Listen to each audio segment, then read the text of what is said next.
굿모닝.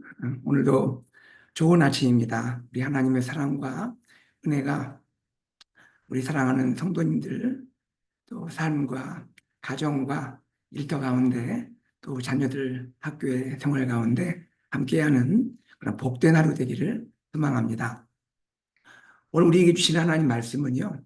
느헤미야 6장 1절에서 14절입니다. 느헤미야 6장 1절에서 14절인데요. 오늘은 1절에서 9절 말씀 함께 읽도록 하겠습니다. 제가 봉독합니다. 산발락과 도비야와 아라비아 사람 게셈과 그 나머지 우리의 원수들이 내가 성벽을 건축하여 허물어진 틈을 남기지 아니하였다함을 들었는데 그때는 내가 아직 성문에 문짝을 달지 못한 때였더라. 산발락과 게셈이 내게 사람을 보내어 이르기를 오라 우리가 오노 평지 한 촌에서 서로 만나자 하니 실상은 나를 해하고자 함이었더라. 내가 곧 그들에게 사자들을 보내어 이르기를 내가 이제 큰 역사를 하니 내려가지 못하겠노라. 어찌하여 역사를 중지하게 하고 너희에게로 내려가겠느냐 하매 그들이 네 번이나 이같이 내게 사람을 보내되 나는 똑같이 대답하였더니 산발랏이 다섯 번째는 그 종자의 손에 봉하지 않은 편지를 들려 내게 보냈는데 그 글에 이르기를 이방 중에도 소문이 있고 가스무도 말하기를 너와 유대 사람들이 모반하려 하여 성벽을 건축한다 하니 내가 그 말과 같이 왕이 되려 하는도다. 또 내가 선지자를 세워 예루살렘에서 너를 들어 선전하기를 유다의 왕이 있다 하게 하였으니 지금 이 말이 왕에게 들릴지라. 그런즉 너는 이제 오라 함께 의논하자 하였기로 내가 사람을 보내어 그에게 이르기를 내가 말한 바 이런 일은 없는 일이요 내 마음에서 지어낸 것이라 하였나니 이는 그들이 다 우리를 두렵게 하고자 하여 말하기를 그들의 손이 피곤하여 역사를 중지하고 이루지 못하리라 함이라. 이제 내 손을 힘있게 하옵소서 하였노라. 아멘. 사랑하는 성도님들, 우리가 어떤 일을 진행할 때 그 일이 완성되지 못하고 그 일이 성취를 경험하지 못하고 중간에 주저앉게 되는 일도 있죠. 일의 성취를 방해받는 경우가 있습니다. 여러분, 일의 진행과 성취를 방해하는 가장 큰 요인이 있다면 그것이 무엇일까요? 그것은 다름 아닌 두려움입니다. 우리 마음에 일어나는 두려움이죠. 최근 심리학의 연구에 따르면요. 사람들이 목적이나 목표를 살지 못하도록 하는 가장 큰 원인의 80%가 두려움이라고 보고가 되고 있습니다. 하나님의 일도 그렇습니다. 하나님의 사람들이 하나님의 중요한 일을 하다가 중간에 포기하거나 좌절하게 되는 이유가 있다면 그 가장 큰 이유는 두려움이라 생각됩니다. 마귀는요, 사단은요, 이것을 잘 알거든요. 그래서 하나님의 사람 그 내면 가운데 두려움을 일으키는 것이죠. 두려움을 교묘하게 활용하는 것이 마귀의 전략이고 마귀의 무기인 것입니다. 여러분, 엘리야를 기억하시죠? 엘리야 850명의 바알과 아세라 선지자와 싸워서 용감하게 승리했던 선지자가 엘리야 아닙니까? 이러한 놀라운 일을 했던 엘리야인데 그러나 엘리야는 그 승리 이후에 도망치게 되고요. 그는 광야 한복판에서 스스로 죽기를 하나님께 청했던 깊은 좌절과 절망에 빠졌던 그런 시간을 갖게 됩니다. 여러분, 엘리야가 이 놀라운 승리를 하고도 그러나 그가 이렇게 좌절하고 절망에 빠질 수밖에 없게 되었던 이유가 무엇입니까? 그의 내면에 일어났던 두려움이죠.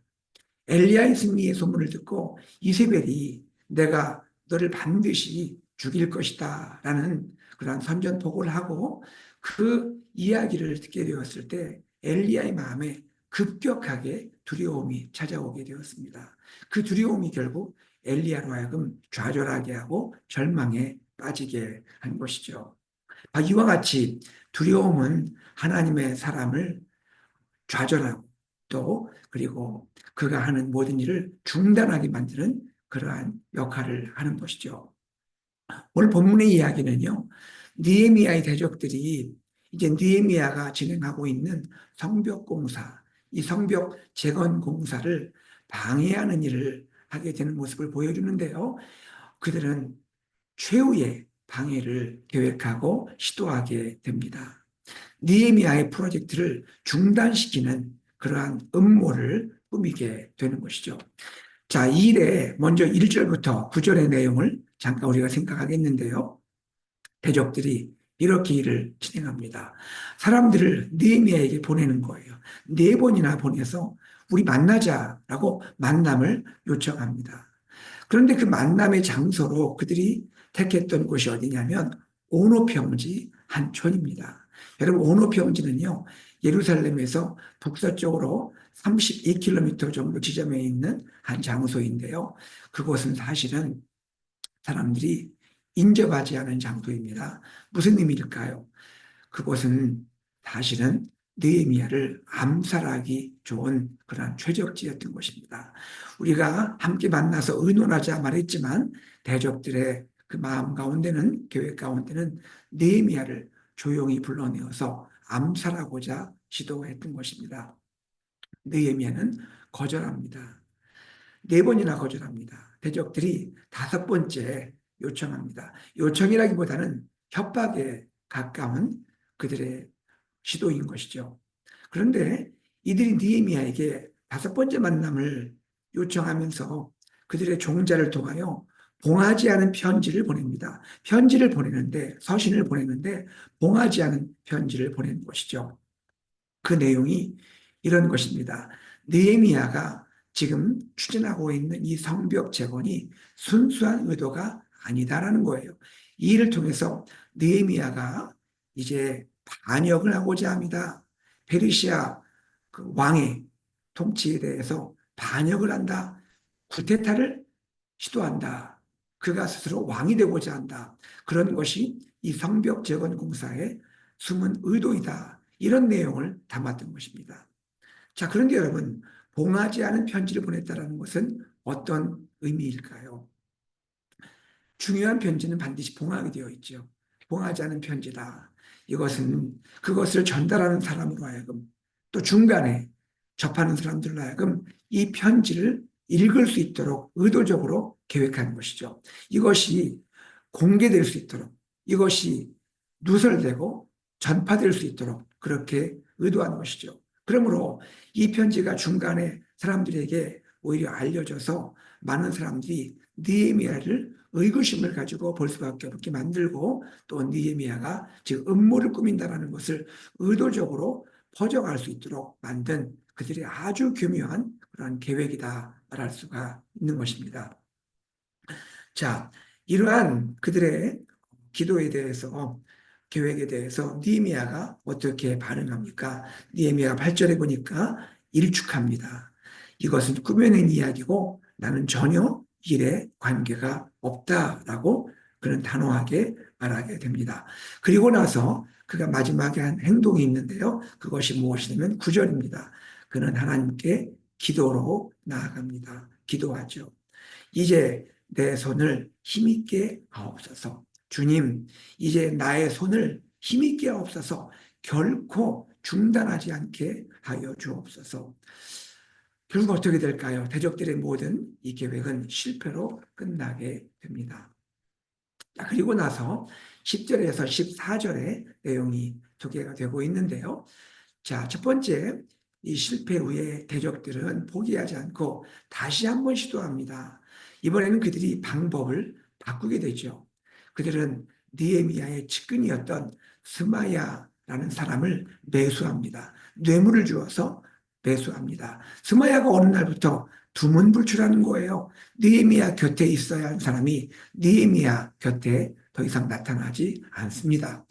이 일을 궁금하게 여긴 느헤미야가 이제 스마야의 집을 방문해서 그와 대화를 하는데요. 이때 스마야가 느헤미야에게 이런 말을 합니다. 적들이 당신을 죽이러 올 것입니다. 그러니 우리가 이제 하나님의 전, 하나님의 성전 오해소에 들어가서 함께 숨읍시다라고 제안을 합니다. 이 제안에 대해서 느헤미야가 11절에 반응을 하는데요. 11절 한번 볼까요? 내가 이르기를 나 같은 자가 어찌 도망하며 나 같은 몸이면 누가 외소에 들어가서 생명을 보존하겠느냐? 나는 들어가지 않겠노라. 두 가지 이야기를 하는 것이죠. 첫 번째, 나 같은 자가 어찌 도망하며. 그렇죠. 이게 무슨 말입니까? 여기에서 느헤미야는 이런 말을 하는 거죠. 내가 어찌 성전, 하나님의 성전 오해소에 들어가서 숨을 수가 있겠느냐. 여기서 말하는 건 이겁니다. 내가 비록 총독이고 리더이지만 나는 제사장이 아닌데, 제사장이 아닌 내가 어찌 율법을 어기면서 내가 성전에 오해소에 가서 머물 수가 있겠는가. 내가 비록 총독이지만 하나님의 율법이 금하고 있는 것을 어기면서 내가 하나님의 성전에 들어가서 숨을 수가 있겠는가. 느헤미야는 자신이 리더이고 그리고 그가 지도자 총독이지만 자신의 위치를 잊지 않았던 것입니다. 나는 제사장이 아니라는 것이죠. 두 번째, 느헤미야가 말하고 있는 것은 무엇입니까? 우리가 어찌 외소에 들어가서 우리의 목숨을 보존하겠느냐? 이 말에서 무엇이 느껴지십니까? 어찌 나 혼자 숨을 수가 있겠는가? 대적들은 결국 우리 이스라엘 공동체를 회파하는 것이고 성벽을 무너뜨리려 하는 것이고 우리 공동체 전체를 공격하는 것인데 어찌 나 혼자 살고자 나의 목숨을 보존하고자 나의 이익을 구하고자 나 혼자 숨을 수가 있겠는가라고 말하는 것이죠. 여기서 우리는 리더십을 보게 됩니다. 느헤미야는 참된 진정한 리더인 것이죠. 백성들 전체를 생각하는 느헤미야의 모습을 볼 수가 있습니다. 어찌 나의 목숨을 보존하고자 이렇게 비겁하게 숨을 수가 있겠는가라고 말하는 것이죠. 그리고 나서 느헤미야가 했던 행동은 14절 마지막 말씀입니다. 자, 그가 이렇게 고백하는 걸 봅니다. 내 하나님이여 도비야와 단발랏과 여선지 노아디아와 그 남은 선지자들 곧 나를 두렵게 하고자 하는 자들의 소행을 기억하옵소서. 느헤미야가 지금 뭐 하고 있어요? 기도하고 있죠. 하나님께 기도하는 느헤미야를 볼 수 있습니다. 첫 번째에서도 느헤미야는 기도로 하나님께 나아갔는데 이번에도 느헤미야는 변함없이 하나님께 기도로 나아가는 모습을 볼 수가 있습니다. 자, 이와 같이 느헤미야는 하나님께 기도함으로 결국 대적들의 시도는 다시 한번 실패로 끝나게 되는 것입니다. 여러분, 오늘 우리 느헤미야 이야기를 함께 나눴는데요. 이 느헤미야의 이 반응, 느헤미야의 이 태도를 보면서 여기서 소중한 영적 교훈을 발견하게 됩니다. 먼저 이것입니다. 대적들이 느헤미야를 무너뜨리기 위해 사용했던 무기가 무엇입니까? 그것은 두려움이죠. 느헤미야의 내면의 두려움을 일으키고 두려움을 조장하는 것입니다. 9절에 보면 우리를 두렵게 하여라고 느헤미야가 말합니다. 두려움을 가져오고 두려움은 결국 백성들로 하여금 피곤, 무력증에 빠지게 하고 그리하여 역사를 하나님의 역사를 중단시키게 하고자 한다는 것이죠. 13절에 이렇게 말합니다. 나를 두렵게 하고 스마야를 매수하여 뇌물을 준 까닭은 무엇이냐? 나를 두렵게 하여 하나님의 일을 중단시키게 하고자 합니다. 이와 같이 대적들은 두려움을 일으키는 그러한 작전을 펼치는 것이죠. 여러분, 오늘 우리들도 그렇습니다. 하나님의 사람으로 세상을 살아가고 하나님이 맡기신 사명을 감당해 나갈 때 우리 안에 마귀 사단은 두려움을 일으키는 것이죠. 신앙생활에 우리 내면의 두려움을 조장하는 것이죠. 여러분, 우리가 이 두려움이 얼마나 악한 마귀의 계략인지를 깨닫고 우리는 경계해야 하는 것입니다. 두 번째입니다. 그렇다면 우리는 어떻게 두려움을 이길 수가 있겠는가? 느헤미야를 통해서 우리는 발견하게 됩니다. 두려움을 이기는 방법 세 가지를 보게 됩니다. 첫째는 영적인 분별력인 것이죠. 영적 분별력. 2절에 보니까요. 이렇게 말합니다. 실상은 나를 해하고자 함이었더라. 만나자 이렇게 말하지만 그들의 저희는 즉 실상은 그들의 이 나에게 대화를 제의하는 그 실제 목적은 나를 해하고자 합니다. 느헤미야는 적들의 실체를 간파했던 것이죠. 12절입니다. 깨달은즉 그는 즉 스마야는 하나님께서 보내신 바가 아니라 대적들에게 매수된 까닭이라. 느헤미야는 깨달았던 것이죠. 스마야의 저의를 발견했던 것입니다. 그는 그것을 그 음모를 그 숨은 의도를 정확하게 간파했던 것입니다. 이것이 중요합니다. 사랑하는 여러분, 우리가 하나님의 일을 하고 하나님의 사람으로 세상을 살아갈 때 이 마귀되죠. 이들의 역할에 참여하는 자들의 그 숨은 의도를 간파할 수 있는 것은 무엇입니까? 영적인 분별력인 것이죠. 영적인 분별력이 없으면 우리는 넘어가게 되는 것이에요. 이것이 중요합니다. 이것이 우리에게 필요하다는 것이죠. 여러분, 영적인 분별력이 얼마나 중요한지 우리가 깨달아야 하는 것입니다. 둘째입니다. 어떻게 두려움을 이길 수 있을까요? 그 비밀은 담대함입니다. 담대함. 대적들의 권유, 대적들의 협박에 느헤미야는 응하지 않습니다. 그들의 거짓 주장에 동요하지를 않는 것이죠.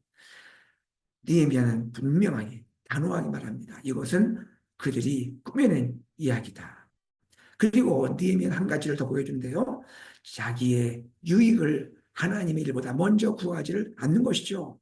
자기 일을 추구하지 않습니다. 항상 하나님 나라의 일을 구하는 모습, 그것이 느헤미야가 보여주는 담대함의 모습이라 말할 수 있습니다. 결코 동요하지 않고 내 일보다 내 유익보다 하나님 나라를 구하는 이러한 담대함, 이것이 느헤미야가 있었고 오늘 우리에게 요청되는 그러한 중요한 모습인 것입니다. 셋째는 무엇일까요? 느헤미야가 두려움을 이길 수 있었던 세 번째 비결은 영적 분별력과 담대함의 원인일 수 있는 바로 그것입니다. 그것이 무엇입니까? 기도입니다. 느헤미야는 매 순간 기도로 나아갑니다. 느헤미야는 영적 분별력과 담대함을 어디서 얻을 수 있었습니까? 기도 가운데 얻을 수 있었죠. 하나님께 항상 기도로 나아갑니다. 내 능력, 또 나의 어떠한 모습, 여기에서 그가 영적 분별력과 그리고 담대함을 얻은 것이 아니고요. 항상 하나님께 기도함으로 나갈 때 그 기도 가운데 영적 분별력을 얻고 담대함을 얻을 수가 있었다는 것이죠. 결국 이 느헤미야의 믿음의 행동들, 이것으로 말미암아 대적들의 모든 최후의 방해는 다 실패로 끝나게 됩니다. 결국 성벽 제거는 완공되는 것이죠. 오늘 우리들도 그렇습니다. 하나님의 사람으로 세상을 살아갈 때 하나님 맡기신 사명을 감당하고 하나님의 일에 참여할 때에 어떻게 우리가 이 모든 것을 완성할 수 있겠는가? 그것은 오늘 느헤미야가 보여줬던 이러한 영적인 바로 비밀들, 이러한 영적인 비밀들을 우리가 가져야 한다는 것이죠. 영적인 분별력, 담대함, 그리고 기도, 이 세 가지를 가지고 나갈 때 오늘 우리들도 느헤미야처럼 믿음의 승리를 하게 되고 하나님의 일을 마무리하고 완성할 수가 있게 된다는 것입니다. 여러분, 오늘 이 느헤미야를 보면서 하나님 우리에게 교훈하시는 이 세 가지, 영적 분별력, 담대함, 기도, 이 세 가지가 우리 몸에 온전히 체득되기를 원합니다. 이 무기를 가지고, 영적인 무기를 가지고 나갈 때 믿음으로 승리할 수가 있는 것입니다. 이 은혜가, 이 믿음의 승리의 비결이 우리와 함께하여 오늘도 믿음으로 승리하고 또 제자의 길을 우리가 걸어가고 하나님께 영광 돌리는 승리하는 우리 귀한 성도님들 되시기를 주의 이름으로 축복합니다. 함께 기도하겠습니다. 하나님 아버지, 오늘도 우리와 함께 해주시고 동행해 주시니 감사합니다. 아침 첫 시간을 우리가 하나님 말씀을 듣고 기도함으로 시작하게 하시니 감사합니다.